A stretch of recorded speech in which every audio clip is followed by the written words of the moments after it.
where Duke's Jon Scheyer has announced that Cooper Flagg is going to suit up for tomorrow's game against Mount St. Mary's. Suit up. Will be active. Doesn't necessarily mean he'll play, but he will be available. The unanimous first-team All-American missed the Blue Devils' final 2 games of the ACC tournament with a sprained ankle. Leads Duke in all major categories this season. They're taking on Mount St. Mary's on Friday, 2:50 Eastern on CBS. Okay, so Cooper Flagg is available for the game, but what do you think that means, John? I think he's going to get out there. He's going to see how it feels. If I was Duke, I'd probably not try to push him back too much, but you just never know how healthy that ankle is. From a perspective of Cooper Flagg, he's a baller. He wants to leave a legacy. You saw the kind of look on his face in the ACC championship, kind of looked down a little bit like he wanted to be out there. So I'm 100% sure he went into probably Scheyer's office like, look, I'm good to go. And he's like, whoa, whoa, whoa.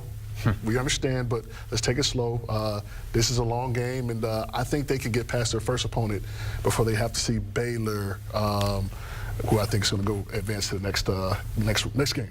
I think you take it in tiers conversationally, right? First is, are you cleared medically? Does the medical staff clear you? Okay, if that's checkbox number 1, great. And that's got to be checked if he's dressing, right? Well, 100%, yeah. And number 2 is, I feel as if Jon Scheyer is one of those player-led coaches of where he's going to ask Cooper, how do you feel?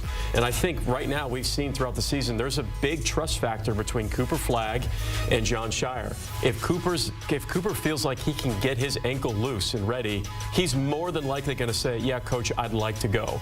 Now, if that happens, how much will he actually play? If Duke gets up 20-25 early, then he's probably going to pull him. But John, like, when you have a bad ankle sprain, anything like that, I wanted to play on it. I didn't want to just sit and wait and wait and wait. I felt that I was even more stiff, and it was harder for me to play through a sprained ankle after coming off a lot of rest.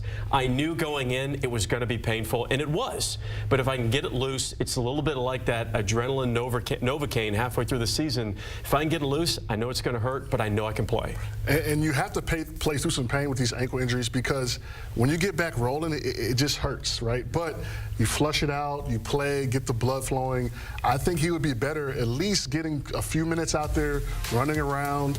So for the next weekend, which most people predict they will make it to the Sweet 16 potentially. So just get it flowing, man. Get going, see how you feel. And I think in a week or 2, he'll be just fine.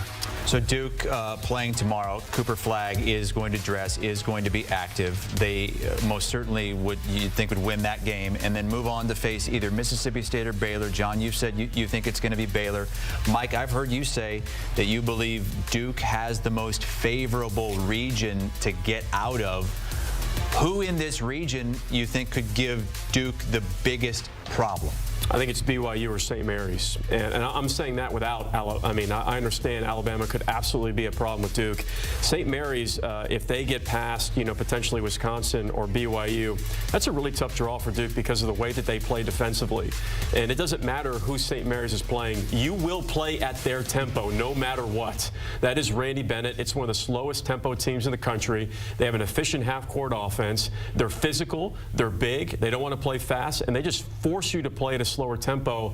I think that would be an issue for Duke. I know it may sound kind of wild, but St. Mary's, that offense and defense, John, you're shaking your head. That would give Duke a lot of problems. It would. And to beat a team that has graded analytically is like second best graded team ever.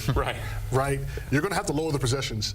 If you want to run with them, you're probably going to lose. So St. Mary's is a great pick because they're going to slow the game down. They've got size. They've got experience. So less possessions mean you have less chance to make mistakes. And Duke, if you give them more than that, they're going to run away with it. Well, before a potential matchup with St. Mary's, it's Mount St. Mary's first for Duke tomorrow in the round of 64.